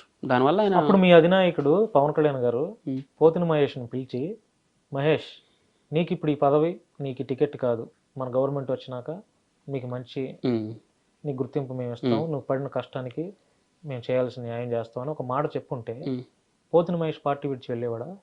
చెప్పలేదని మీరు అనుకుంటున్నారా? చెప్పలేదేమో కాబట్టే కదా మరి పోతిన మహేష్. లేదన్న, ఆయన ఎలక్షన్ కి ముందు కళ్యాణ్ గారిని కలిసినట్టుగా ఉన్నారు. మేబీ ఆయన పార్టీని వదిలిపెట్టడానికంటే ముందు కలిసి, నేను చూసిన ఒక పోస్ట్ లో కళ్యాణ్ గారిని ఆయన కలిసిళ్ళు. నాదెండ్ల మనోహర్ గారిని కూడా ఆయన మీట్ అయ్యారు. కాబట్టి చెప్పే ఉంటారు విషయం, ఇది పరిస్థితి, ఇప్పుడు నీకు ఇవ్వలేము, కుదరట్లేదు, మరి నెక్స్ట్ టైం చూద్దాం అని చెప్పి ఉండొచ్చు. అది ఆయనకు నచ్చకపోయి ఉండొచ్చు, దానివల్ల ఆయన లెఫ్ట్ హ్యాండ్. ఇక దానికి మనం చేసేది ఏం లేదు. అంటే ఇప్పుడు రాజేష్ మహాసేన ఒకరు, కళ్యాణ్ దిలీప్ శంకర, పోతిన మహేష్, వీళ్ళ ముగ్గురు పార్టీని అంటే దూరం చేసుకోవటం వల్ల వీళ్ళ ముగ్గురికి అరే కొంత మన అనవసరంగా మాట్లాడామే ఈ పార్టీ గురించి అని అనుకుని ఉంటారా? అంటే ఇప్పుడు అధికారంలోకి వచ్చింది కాబట్టి కంపల్సరీ మీరు ఆ ముగ్గురులో కళ్యాణ్ దిలీప్ గారిని ఎగ్జిట్ చేయండి. ఆయన పవన్ కళ్యాణ్ గారిని ఏమనలేదు, ఆయన ద్వేషించలేదు. ఇప్పుడు రాజేష్ మహాసేన పవన్ కళ్యాణ్ గారిని ఓడిస్తానని స్టేట్మెంట్ ఇచ్చిండు. ఈయన పోతిన వెంకట మహేష్ కూడా కళ్యాణ్ గారిని ఆయన పర్సనల్ ఇంకా ఘోరం, ఇంకా ఈయన ఓడిస్తా అంతవరకే. ఈయన నీ భార్యను తీసుకుంటరా అన్న, లెజినోని పట్టుకరా, నీ 4వ భార్యతో నువ్వు గృహప్రవేశం చెయ్యి, ఇలాంటి క్వశ్చన్స్ అడిగింది నేను. ఎవరు? పోతిన వెంకట మహేష్. వీళ్ళు బాధపడి ఉంటారు. కళ్యాణ్ దిలీప్ గారు అయితే పవన్ కళ్యాణ్ గారిని ఏ రోజు ఒక మాట అనలా. ఆయన ఫ్యామిలీ విషయాలు కానీ, ఆయన పర్సనల్ విషయాలు కానీ వచ్చినప్పుడు అందరికంటే ఎక్కువ, మా అందరికంటే ఎక్కువ క్వశ్చన్ చేసింది కళ్యాణ్ దిలీప్ శంకర. ఆయన ఏం ఫీల్ అవ్వరు, కళ్యాణ్ గారు గెలిచినందుకు ఆయన హ్యాపీగానే ఉంటారు. కాకపోతే ఆయన లెక్క తప్పింది. ఆయన అనుకున్నది ఏంది, ఈ అమ్మఒడి ఒకటి, తర్వాత 21 సీట్లు కాబట్టి జనాల్లోకి అది వెళ్ళకపోవచ్చు, ఆ ఇంపాక్ట్ ఈసారి ఎలక్షన్లో జగన్కి ఎడ్జ్ చూపెట్టొచ్చు అనే లెక్కలు ఆయన వేసుకున్నాడు. ఆ లెక్క తప్పింది అంతేగాని పవన్ కళ్యాణ్ గారిని అనవసరంగా నేను అన్నానే, అసలు అంటే కదా అనవసరం అనే మాట రావడానికి, అసలు ఆయన అనలే, ఆయన ఏమనలే, జస్ట్ ఎడ్జ్ ఉంది అన్నారు. ఓహో నేను అనుకున్న తప్పు, ఓకే నేను ఎక్స్పెక్ట్ చేసింది రాంగ్ అనుకుని సైలెంట్గా ఉండుంటారు అంతే. తమ్ముడు ఇప్పుడు మన 2 తెలుగు రాష్ట్రాల్లో ఉన్న మనుషులు అనే మన అందరం ఒక్కొక్కరు ఒక్కొక్క అభిమాన నాయకుడునో లేకపోతే హీరోనో, మన అభిమాన నాయకుడుగా లేకపోతే మన ఫేవరెట్ హీరో అని చెప్పుకుంటాం. అసలు పవన్ కళ్యాణ్ గారిని నువ్వు అభిమానించడానికి కారణం ఏంటి? అసలు ఎక్కడో చోట తగులుతుంది కదా పవన్ కళ్యాణ్ గారిని అభిమానించడానికి. ఏమన్నా సినిమాలు చూడటం, మెయిన్ అయితే మూవీస్ అన్న, చిన్నప్పటి నుంచి అవన్నా నాకు బాగా గుర్తున్నా. 2003 అని కూడా గుడుంబ శంకర్ రిలీజ్ అది.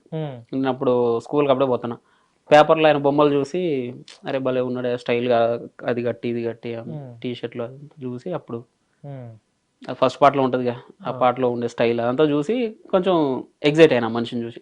అట్లా ఒక్కొక్క సినిమా పోతే ఇక పీక్స్కి వెళ్ళిపోయింది. ఇప్పుడు పొలిటికల్ పార్టీ పెట్టారు కాబట్టి ఇంకా అది మీ అభిమానం పెరుగుతూ వచ్చింది అంతే, అంతమించి ఏం కారణం. తమ్ముడు ఇప్పుడు నువ్వు జనసేన పార్టీని బలోపేతం చేస్తూ నీ వీడియోస్ చేస్తున్నావు కదా, అంటే సుమారు ఒక 4-5 ఏళ్ళు అవుతుందా, అదే పార్టీ పెట్టినప్పటి నుంచే 10 ఏళ్ల నుంచే? సోషల్ మీడియాలో ఎప్పటి నుంచి ఉన్నావు? అయితే అన్న దీనికి ఎట్లా చెప్పాలంటే టిక్ టాక్ నుంచి అనుకోవచ్చు అన్న. మరి అది ఏ ఇయర్ లో స్టార్ట్ అయింది, 18 17 మరి నాకు అది ఐడియా లేదు. అప్పటి నుంచి ఉందన్న, అప్పటి నుంచి ఉన్నావు కదా. ఉన్నాను. అంటే స్టార్టింగ్ ప్రారంభ రోజుల్లో చిన్న చిన్న వీడియోస్ చేస్తూ కొంత కొంత కొంత ఈ రోజుకి పెద్ద పెద్ద ఛానల్ వాళ్ళు కూడా ఇంటర్వ్యూ పిలిచే ఆ పరిస్థితికి నువ్వు వచ్చావు. అంటే నువ్వు 2 తెలుగు రాష్ట్రాల్లో నీ పేరు కానీ నీ ఫేస్ కానీ ఐడెంటిఫికేషన్ అయిందని మేము అనుకుంటున్నాం. అంటే ఈ 7-8 ఏళ్ళటువంటి ఈ ట్రావెలింగ్ లో నువ్వు ఎక్కువగా సంతోషపడినటువంటి అంశం ఏంటి, ఎక్కువగా బాధపడినటువంటి అంశం ఏంటి? సంతోషపడ్డాయి అంటే బోల్డ్ అని ఉంటే ఏదో ఒకటి చెప్పు. బాగా ఇప్పుడు ఉంటది కదా ఏదో ఒకటి హ్యాపీయెస్ట్ మూమెంట్ ఏదో ఒకటి ఉంటది కదా, బెస్ట్ మూమెంట్ అంటారు కదా. చాలా సింపుల్ అన్న. మొన్న వీడియో మీరు చూసారో లేదో, పిఠాపురం వెళ్ళిన కదా ప్రచారానికి, ఒక 1 వీక్ ముందు వెళ్ళి అక్కడ ప్రచారం చేస్తాను అన్న. చేస్తా ఒక బాబాయ్ ఏంటంటే 2 వానరంలో ఒక ముందు ఒకటి వెనక ఒకటి ఉన్నాయి వెహికల్ మీద. మీరు ఆ వీడియో చూసారో లేదో. అయితే ఆయన ఇప్పుడు జనరల్గా చిన్నపిల్లలు కానీ అక్కడ ఆడవాళ్ళు కానీ అది ఆ కోతి బొమ్మలు చూసినప్పుడు ఏమనిపిస్తాను వాళ్ళందరికీ, అరే ఎగ్జైట్ అయ్యి దగ్గర పోతూ ఉంటారు. వాళ్ళందరూ ఆయన చుట్టూ చేరి మాట్లాడుతూ ఉన్నారు. నేను అప్పుడే మా రూమ్కి వెళ్తా ఉన్నా, మా కుర్రలతో వెళ్తా ఉంటే ఆయన నన్ను చూసి డాడీ అని చెయ్యి ఊపాడు. హాయ్ అని చెప్పి నేను అన్న తర్వాత అసలు ఆయన నన్ను ఇట్లా చేయి పట్టుకొని అంత పబ్లిక్లో, ఆయన చుట్టూ జనాలే ఉన్నారు. ఆ పిఠాపురం పవన్ కళ్యాణ్ గారి సభ పక్కనే జరుగుతుంది, జనాలంతా ఉన్నారు. అంత పబ్లిక్లో ఆయన నా చేయి తీసుకొని అసలు అని చెప్పి ఆయన నా చేతిని ఇలా దగ్గర తీసుకొని ఆయన ముద్దు పెట్టుకొని, నీలాంటి వాడు ఉండాలి బిడ్డ అసలు దేశానికి అని చెప్పి ఆయన నన్ను అప్రిషియేట్ చేసిండన్న. నాకు అనిపించింది ఆ టైంలో. అది హ్యాపీయెస్ట్ మూమెంట్. నువ్వు బాధపడినటువంటి విషయం ఏది ఉంది బాగా? అరే ఎందుకు నా మీద ఎట్లాంటివి వస్తున్నాయి, ఈ రకమైన ట్రోలింగ్స్ ఎందుకు చేస్తున్నారు, ఈ కేసులు ఏంటి, నాకు ఎందుకు అనవసరంగా ఇంట్లో కూర్చోకుండా ఇట్లాంటివి అని అనిపిస్తుంది కదా ఏదో ఒక సందర్భంలో. అది ఏముంది అంటే చాలా ఉన్నాయా లేకపోతే 1-2? చాలా నాకు బోల్డ్ అని ఉన్నాను. లేదు నువ్వు బాగా అంటే ఇంట్లో వాళ్ళు కూడా మనకు ఎందుకు రా బిడ్డ అంటారు కదా, అట్లాంటి సందర్భాలు ఏమున్నాయి? నాకు బాగా బాధ అనిపించింది ఏంటంటే మా ఊళ్ళో జరిగిన ఒక ఇన్సిడెంట్. ఏంటది? ఒక ఉప సర్పంచ్కి చేరలేదని చెప్పి నేను పెట్టిన ఆ పోస్ట్ తోటి ఒక పెద్ద గొడవ జరిగింది ఊళ్ళో. చాలా పెద్ద చేశారా, నీ మీద అటాక్ చేశారా? చేశారు. అప్పుడు మీ పార్టీ అండగా లేదా? ఉంది కదా, కళ్యాణ్ దిలీప్ గారు పిలిపించి ఆయన హైకోర్టులో కూడా కేసు వేశారు. ఉంది, పార్టీ ఉంది. కానీ నాకు అప్పుడు బాధ అనిపించింది. అంటే నీ తరపున ఒక 25 మంది వచ్చేసరికి, అంటే నా తరపున నీ తరపున రావాలి కదా వచ్చి. కళ్యాణ్ దిలీప్ సుంకరా గారి దగ్గరికి మీరు వెళ్ళారా, ఆయన మీరు వచ్చి మీ దగ్గరికి వచ్చారా? ఆయన కాల్ చేసి వచ్చే కేసు ఎక్కడ ఇస్తారు, ఇక్కడ కదన్నా. మరి అప్పుడు నువ్వు జనసేన పార్టీ కోసం మాట్లాడుతున్నప్పుడు, నువ్వు కష్టాల్లో ఉన్నప్పుడు, నీ మీద దాడులు చేస్తున్నప్పుడు కనీసం 10 మంది కూడా నీ కోసం రాలైనటువంటి పార్టీకి నువ్వు ఎందుకు సపోర్ట్ చేస్తున్నావు అనేది నా ప్రశ్న. వచ్చారన్నా, వచ్చారు. నాకు నర్సంపేట నుంచి శివకోటి యాదవ్ అని చెప్పి నర్సంపేట ఇన్ఛార్జ్ అయినా, మహబాద్ కూడా ఎగ్జిక్యూటివ్ మెంబర్ అనుకుంటాను. ఆయన వచ్చారు నా దగ్గరికి, ఓ వెహికల్ తీసుకొని కార్లో ఆయన నా కోసం వచ్చారు, మా ఇంటికి వచ్చారు, మాట్లాడారు. కొరి పోలీస్ స్టేషన్కి వచ్చారు, తర్వాత మహబూబాద్ స్టేషన్కి వచ్చారు. నా కోసం బాగా స్టాండ్ తీసుకున్నారా అన్న. వచ్చారు, రాలేదు, నిలబడ్డారు అంటారు పార్టీ కోసం. నిలబడ్డారు, ఆయన 100% నిలబడ్డారు. నా తమ్ముడు ఇప్పుడు నీ యొక్క డ్రీమ్ ఏంటి? నా డ్రీమ్ ఏముందన్న, డ్రీమ్ అంటే ప్రస్తుతం వాళ్ళని వీళ్ళని విమర్శించడమేనా వీడియో చేస్తే? అస్సలు అదేం కాదన్న, ఒక మంచి సమాజాన్ని నిర్మించాలనే డ్రీమ్ తప్పితే ఇంకేం లేదు. కళ్యాణ్ గారిని ఏం లేవు, కళ్యాణ్ గారిని ఒక సీఎం గా చూసుకుంటే చాలా, అంతే, అంతమించి ఏం లేదు. ఏదో నా పని ఏదో నేను సరదా ఏదో ఏమంటావు ఓ వ్యవసాయం ఉన్నదాన్ని చేసుకుంటూ బతికిస్తా. ఎంత ఉంది పొలం నీకు? 1.5 ఎకరం ఉందన్న. అది వ్యవసాయం చేసుకుంటున్నారు అమ్మా నాన్నగారు? చేసుకో. పెళ్ళి అవ్వలేదుగా? లేదన్న. చేసుకునే ఆలోచన ఉందా? కొద్దిగా ఇప్పుడు వద్దన్న, రిస్కీ లైఫ్ మీరు అన్నట్టుగా. 2-3 పెళ్ళిళ్ళు అది అన్న, అది ఫేట్ అన్న, దానికి మనం కామెంట్ చేయడానికి లేదు. అది ఫేట్ అంతే, అది దానికి ఆయన కావాలని చేసింది కాదు, ఎవరు కావాలని చేసింది. ఏమో రాసుంటే నాకు కూడా జరగచ్చేమో, అది కూడా ఫేట్ అంతే. ఫేట్ అంటే నేనేమో ఫేట్ అంతే, అది అది జరగకూడదని కోరుకుంటారు అంతే కదా. ఓకే, థ్యాంక్ యూ తమ్ముడు. థ్యాంక్ యూ అన్న. ఇంకా రాబోయే రోజుల్లో నువ్వు మంచి మంచి వీడియోస్ చేస్తూ సమాజం కోసం మాత్రమే నీ వీడియోలు ఉండాలని, ఎవరిని విమర్శిస్తూ వ్యక్తిగత దూషణలకు వెళ్లకుండా మంచి పేరు సంపాదించుకోవాలని చెప్పి. అలాంటి సమాజం ఉన్నప్పుడు నేను ఎందుకు కామెంట్ చేస్తానా? ఇప్పుడు అవతల సైడ్ నుంచి ఒక యాక్షన్ ఉంటేనే రియాక్షన్ ఉంటది, అవతల సైడ్ నుంచి లేకపోతే నా దగ్గర నుంచి ఎందుకు ఉంటుంది అన్న. థ్యాంక్ యూ తమ్ముడు. Thank you. చూశారు కదండి, అనిల్ కుమార్ యాదవ్ దేశ్ముఖ్తో కొన్ని విషయాలు మాట్లాడించే ప్రయత్నం చేశాం. మంచి విషయాలు కూడా ఆయన చెప్పారు. వీడియో నచ్చితే మీరు కింద ఆయన మాట్లాడిన దానికి, ఆయన ఫ్యాక్ట్ మాట్లాడారనుకుంటే మీరు కామెంట్ రూపంలో తెలియజేయండి. Thank you so much. Hit TV app ని డౌన్లోడ్ చేసుకోండి. ఇందులో short news, live news, entertainment movies అన్ని అవైలబుల్ గా ఉన్నాయి. Please download hit TV app. Hit TV app ని ఫ్రీగా డౌన్లోడ్ చేసుకోండి.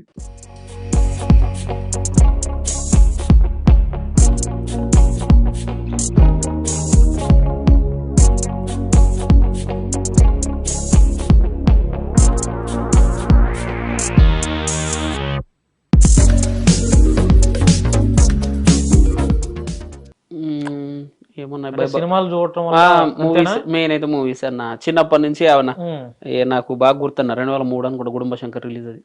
నేను అప్పుడు స్కూల్కి అప్పుడే పోతున్నా, పేపర్లో ఆయన బొమ్మలు చూసి అరే భలే ఉన్నాడు స్టైల్గా, అది కట్టి ఇది కట్టి టీ షర్ట్లు చూసి అప్పుడు ఫస్ట్ పార్ట్లో ఉంటుందిగా ఆ పాటలో ఉండే స్టైల్ అదంతా చూసి కొంచెం ఎగ్జైట్ అయినా మనిషిని చూసి. అట్లా అట్లా అట్లా ఒక్కొక్క సినిమా పోతా పోతే ఇక పీక్స్కి వెళ్ళిపోయింది. ఇప్పుడు పొలిటికల్ పార్టీ పెట్టారు కాబట్టి ఇంకా అది మీ అభిమానం పెరుగుతూ వచ్చింది. పెరుగుతా వచ్చింది అంతే, అంతమించి ఏం కారణం. తమ్ముడు, ఇప్పుడు నువ్వు జనసేన పార్టీని బలోపేతం చేస్తూ నీ వీడియోస్ చేస్తున్నావు కదా, అంటే సుమారు ఒక 4-5 ఏళ్ళు అవుతుందా, అదే పార్టీ పెట్టినప్పటి నుంచే 10 ఏళ్ల నుంచే? సోషల్ మీడియాలో ఎప్పటి నుంచి ఉన్నావు? అయితే అన్న దీనికి ఎట్లా చెప్పాలంటే టిక్ టాక్ నుంచి అనుకోవచ్చు అన్న. మరి అది ఏ ఇయర్ లో స్టార్ట్ అయింది, 18-17 మరి నాకు అంత ఐడియా లేదు. అప్పటి నుంచి ఉందన్న, అప్పటి నుంచి ఉన్నావు కదా? ఉన్నాను. అంటే స్టార్టింగ్ ప్రారంభ రోజుల్లో చిన్న చిన్న వీడియోస్ చేస్తూ కొంత కొంత కొంత ఈ రోజుకి పెద్ద పెద్ద ఛానల్ వాళ్ళు కూడా ఇంటర్వ్యూ పిలిచే ఆ పరిస్థితికి నువ్వు వచ్చావు. అంటే నువ్వు 2 తెలుగు రాష్ట్రాల్లో నీ పేరు కానీ నీ ఫేస్ కానీ ఐడెంటిఫికేషన్ అయిందనే మేము అనుకుంటున్నాం. అంటే ఈ 7-8 ఏళ్ళటువంటి ఈ ట్రావెలింగ్ లో నువ్వు ఎక్కువగా సంతోషపడినటువంటి అంశం ఏంటి, ఎక్కువగా బాధపడినటువంటి అంశం ఏంటి? సంతోషపడ్డా అంటే బోల్డ్ అని ఉంటే ఏదో ఒకటి చెప్పు బాగా. ఇప్పుడు ఉంటది కదా ఏదో ఒకటి హ్యాపీయెస్ట్ మూమెంట్, ఏదో ఒకటి ఉంటది కదా, బెస్ట్ మూమెంట్ అంటారు కదా. చాలా సింపుల్ అన్న, మొన్న వీడియో మీరు చూసారో లేదో, పిఠాపురం వెళ్ళిన కదా ప్రచారానికి, ఒక 1 వీక్ ముందు వెళ్ళి అక్కడ ప్రచారం చేస్తాను అన్న. చేస్తా ఒక బాబాయ్ ఏంటంటే 2 వానరంలో ఒక ముందు ఒకటి వెనక ఒకటి ఉన్నాయి వెహికల్ మీద, మీరు ఆ వీడియో చూసారో లేదో. అయితే ఆయన ఇప్పుడు జనరల్గా చిన్నపిల్లలు కానీ అక్కడ ఆడవాళ్ళు కానీ అది ఆ కోతి బొమ్మలు చూసినప్పుడు ఏమనిపిస్తున్నా వాళ్ళందరికీ, అరే ఎగ్జైట్ అయ్యి దగ్గర పోతూ ఉంటారు. వాళ్ళందరూ ఆయన చుట్టూ చేరి మాట్లాడుతూ ఉన్నారు. నేను అప్పుడే మా రూమ్కి వెళ్తా ఉన్నా, మా కుర్రలతో వెళ్తా ఉంటే ఆయన నన్ను చూసి డాడీ అని చెయ్యి ఊపాడు. హాయ్ అని చెప్పి నేను అన్న తర్వాత అసలు ఆయన నన్ను ఇట్లా చేయి పట్టుకొని అంత పబ్లిక్లో, ఆయన చుట్టూ జనాలే ఉన్నారు. ఆ పిఠాపురం పవన్ కళ్యాణ్ గారి సభ పక్కనే జరుగుతుంది, జనాలంతా ఉన్నారు. అంత పబ్లిక్లో ఆయన నా చేయి తీసుకొని అసలు అని చెప్పి ఆయన నా చేతిని ఇలా దగ్గర తీసుకొని ఆయన ముద్దు పెట్టుకొని, నీలాంటోడు ఉండాలి బిడ్డ అసలు దేశానికి అని చెప్పి ఆయన నన్ను అప్రిషియేట్ చేసిండన్న. నాకు అనిపించింది ఆ టైంలో, అది హ్యాపీయెస్ట్ మూమెంట్. నువ్వు బాధపడినటువంటి విషయం ఏది ఉంది బాగా? అరే ఎందుకు నా మీద ఇట్లాంటివి వస్తున్నాయి, ఈ రకమైన ట్రోలింగ్స్ ఎందుకు చేస్తున్నారు, ఈ కేసులు ఏంటి, నాకు ఎందుకు అనవసరంగా ఇంట్లో కూర్చోకుండా ఇట్లాంటివి అని అనిపిస్తుంది కదా ఏదో ఒక సందర్భంలో? అది ఏముంది అంటే చాలా ఉన్నాయా లేకపోతే 1-2? చాలా నాకు బోల్డ్ అని ఉన్నాయి. ఏది నువ్వు బాగా అంటే ఇంట్లో వాళ్ళు కూడా మనకు ఎందుకు రా బిడ్డ అంటారు కదా, అట్లాంటి సందర్భాలు ఏమున్నాయి? నాకు బాగా బాధ అనిపించింది ఏంటంటేనా, మా ఊళ్ళో జరిగిన ఒక ఇన్సిడెంట్. ఏంటది? ఒక ఉప సర్పంచ్కి చేరేయలేదని చెప్పి నేను పెట్టిన ఆ పోస్ట్ తోటి ఒక పెద్ద గొడవ జరిగింది ఊళ్ళో. చాలా పెద్ద చేశారా, నీ మీద అటాక్ చేశారా? చేశారు. అప్పుడు మీ పార్టీ అండగా లేదా? ఉంది కదా, కళ్యాణ్ దిలీప్ గారు పిలిపించి ఆయన హైకోర్టులో కూడా కేసు వేశారు. ఉంది, పార్టీ ఉంది. కానీ నాకు అప్పుడు బాధ అనిపించింది. అంటే నీ తరపున ఒక 25 మంది వచ్చేసరికి, అంటే నా తరపున నీ తరపున రావాలి కదా వచ్చి. కళ్యాణ్ దిలీప్ సుంకరా గారి దగ్గరికి మీరు వెళ్ళారా, ఆయన మీరు వచ్చి మీ దగ్గరికి వచ్చారా? ఆయన కాల్ చేసి వచ్చే కేసు ఎక్కడ ఇస్తారు, ఇక్కడ కదన్నా. మరి అప్పుడు నువ్వు జనసేన పార్టీ కోసం మాట్లాడుతున్నప్పుడు, నువ్వు కష్టాల్లో ఉన్నప్పుడు, నీ మీద దాడులు చేస్తున్నప్పుడు కనీసం 10 మంది కూడా నీ కోసం రాలైనటువంటి పార్టీకి నువ్వు ఎందుకు సపోర్ట్ చేస్తున్నావు అనేది నా ప్రశ్న. వచ్చారన్నా, వచ్చారు. నాకు నర్సంపేట నుంచి శివకోటి యాదవ్ అని చెప్పి నర్సంపేట ఇన్ఛార్జ్ అయినా, మహబాద్ కూడా ఎగ్జిక్యూటివ్ మెంబర్ అనుకుంటాను. ఆయన వచ్చారు నా దగ్గరికి, ఓ వెహికల్ తీసుకొని కార్లో ఆయన నా కోసం వచ్చారు, మా ఇంటికి వచ్చారు, మాట్లాడారు. కొరి పోలీస్ స్టేషన్కి వచ్చారు, తర్వాత మహబూబాద్ స్టేషన్కి వచ్చారు. నా కోసం బాగా స్టాండ్ తీసుకున్నారా అన్న. వచ్చారు, రాలేదు, నిలబడ్డారు అంటారు పార్టీ? నిలబడ్డారు, ఆయన 100% నిలబడ్డారు. తమ్ముడు, ఇప్పుడు నీ యొక్క డ్రీమ్ ఏంటి? నా డ్రీమ్ ఏముందన్న, డ్రీమ్ అంటే ప్రస్తుతం వాళ్ళని విమర్శించడమేనా వీడియో చేస్తే? అస్సలు అదేం కాదన్న, ఒక మంచి సమాజాన్ని నిర్మించాలనే డ్రీమ్ తప్పితే ఇంకేం లేదు. కళ్యాణ్ గారిని ఒక సీఎం గా చూసుకుంటే చాలా, అంత అంతమించి ఏం లేదు. ఏదో నా పని, ఏదో నేను సరదా, ఏదో ఏమంటావు వ్యవసాయం ఉన్న దాన్ని చేసుకుంటూ బతికేస్తా. ఎంత ఉంది పొలం నీకు? 1.5 ఎకరం ఉందన్న. అది వ్యవసాయం చేసుకుంటున్నారు అమ్మా నాన్నగారు? పెళ్ళి అవ్వలేదుగా? లేదన్న. చేసుకునే ఆలోచన ఉందా? కొద్దిగా ఇప్పుడు వద్దన్న, రిస్కీ లైఫ్ మీరు అన్నట్టుగా. 2-3 పెళ్ళిళ్ళు అది అన్న, అది ఫేట్ అన్న, దానికి మనం కామెంట్ చేయడానికి లేదు. అది ఫేట్ అంతే, అది దానికి ఆయన కావాలని చేసింది కాదు, ఎవరు కావాలని చేసింది. ఏమో రాసుంటే నాకు కూడా జరగచ్చేమో, అది కూడా ఫేట్ అంతే. ఫేట్ అంటే నేనేమో ఫేట్ అంతే, అది అది జరగకూడదని కోరుకుంటారు అంతే కదా. ఓకే, థ్యాంక్ యూ తమ్ముడు. థ్యాంక్ యూ అన్న. ఇంకా రాబోయే రోజుల్లో నువ్వు మంచి మంచి వీడియోస్ చేస్తూ సమాజం కోసం మాత్రమే నీ వీడియోలు ఉండాలని, ఎవరిని విమర్శిస్తూ వ్యక్తిగత దూషణలకు వెళ్లకుండా మంచి పేరు సంపాదించుకోవాలని చెప్పి అలాంటి సమాజం ఉన్నప్పుడు నేను ఎందుకు కామెంట్ చేస్తానా? ఇప్పుడు అవతల సైడ్ నుంచి ఒక యాక్షన్ ఉంటేనే రియాక్షన్ ఉంటది, అవతల సైడ్ నుంచి లేకపోతే నా దగ్గర నుంచి ఎందుకు ఉంటుంది అన్న? థ్యాంక్ యూ తమ్ముడు. Thank you. చూశారు కదండి, అనిల్ కుమార్ యాదవ్ దేశ్ముఖ్తో కొన్ని విషయాలు మాట్లాడించే ప్రయత్నం చేశాం. మంచి విషయాలు కూడా ఆయన చెప్పారు. వీడియో నచ్చితే మీరు కింద ఆయన మాట్లాడిన దానికి ఆయన ఫ్యాక్ట్ మాట్లాడారనుకుంటే మీరు కామెంట్ రూపంలో తెలియజేయండి. Thank you so much. Hit TV app ని డౌన్లోడ్ చేసుకోండి. ఇందులో short news, live news, entertainment movies అన్ని అవైలబుల్ గా ఉన్నాయి. Please download hit TV app. Hit TV యాప్ని ఫ్రీగా డౌన్లోడ్ చేసుకోండి.